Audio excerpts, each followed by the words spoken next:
கந்தசாமி என்ற ஒரு ஏழை தன் மனைவியுடன் சிறு குடிசை ஒன்றில் வாழ்ந்து வந்தான்.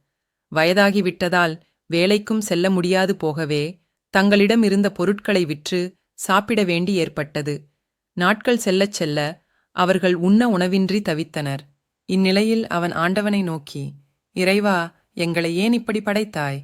இது இப்படியே நீடித்தால் வறுமை தாங்காது நாங்கள் இறப்பதை தவிர வேறு வழியில்லை என வேண்டினான்.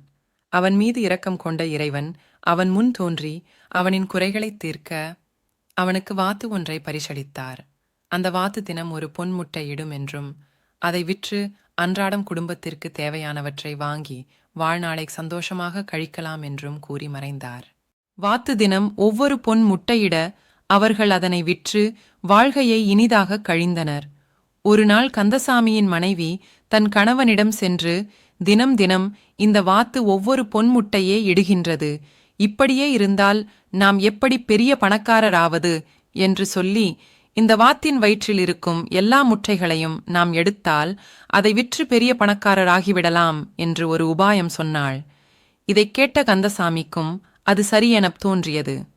உடனே கந்தசாமி அந்த வாத்தை பிடித்து வாத்தின் வயிற்றில் இருக்கும் எல்லா முட்டைகளையும் எடுக்க வாத்தை கொன்று அதன் வயிற்றை கிழித்தான். ஆ, என்ன ஆச்சரியம்! அந்த வாத்தின் வயிற்றில் ஒரு முட்டையுமே இருக்கவில்லை. அதன் வயிறில் மற்றைய வாத்துகள் போல் வெறும் குடலே இருந்தது கண்டு ஏங்கினர். தினம் ஒரு பொன் முட்டையிட்ட வாத்து இறந்து விட்டதால் வறுமை அவர்களை மீண்டும் சூழ்ந்து கொண்டது. தங்கள் பேராசையே பெரும் தரித்திரத்தை தந்தது என மனம் வருந்தி ஏழ்மையாகவே வாழ்ந்து உண்ண உணவின்றி இறந்தனர். ஆசை அளவுக்கு மிஞ்சினா அது பேராசை.